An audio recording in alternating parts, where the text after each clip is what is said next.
actuellement aux portes de la Beauce, dans la communauté de Frampton. Et on se trouve à être au Miller Zoo. Caroline, bonjour. Bonjour Claude.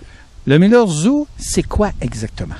C'est un zoo qui se veut éducatif, qui, dans le fond, le but principal de ce que Clifford et Emily veulent faire, c'est de permettre aux gens d'apprendre, de mieux connaître les animaux. Ils vont faire des collations animées avec, que ce soit le lion, la lionne, la tigresse, quand elles veulent bien participer, parce que des fois, avec la chaleur, c'est pas évident.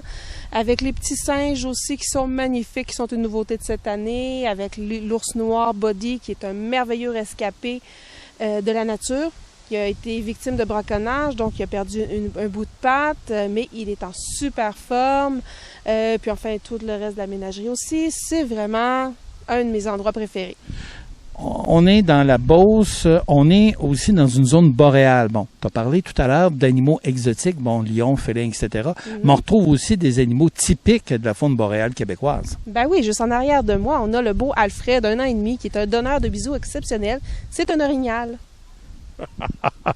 Je veux dire que je suis tombée en amour avec Alfred. Il y a aussi une bande de ratons laveurs absolument irrésistible. Ben ça, c'est que les bébés, principalement, ce sont des petits nouveaux. Les gens qui ont trouvé des orphelins, donc ils les amènent ici. Ce qu'ils vont faire, c'est qu'ils vont les élever un petit peu, sans trop les humaniser, mais quand même s'occuper d'eux, s'assurer qu'ils vont bien.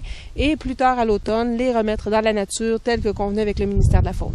On retrouve aussi des coqs, des poules, des canetons, des fans, des pans qui se promènent un petit peu sur le site. Tu peux m'en parler un peu? Ben, c'est surtout ce qu'on voit se promener actuellement. C'est des poules, c'est des petits canards.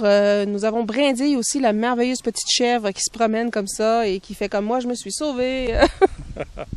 Attrapez-moi, quelqu'un, donnez-moi des bisous.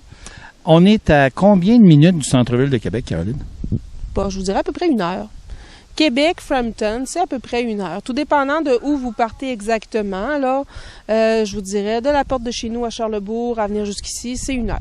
On parle aussi d'une autoroute, l'autoroute 73. C'est facile de se rendre ici, là, c'est pas compliqué. Ben non, pas du tout, c'est super facile. C'est sûr que moi, en tant que passagère, je suis moins habituée peut-être aux routes et à tout ça, je me laisse conduire, mais effectivement, ça se fait très bien, c'est pas un problème. Que ce soit en sortant du pont et de prendre la 73, je crois, c'est ça, ou sinon que ce soit en passant par la quai de chemin, ça se fait super bien, il n'y a pas de problème. Donc, ça veut dire que si jamais je veux une visite personnalisée, j'ai juste à demander à Caroline Dubé, qui connaît d'ailleurs la plupart des animaux par leur petit nom. Ben, pas la plupart, mais j'en connais plusieurs, c'est sûr. Écoute, j'aime ça traîner ici. Caroline Dubé, merci.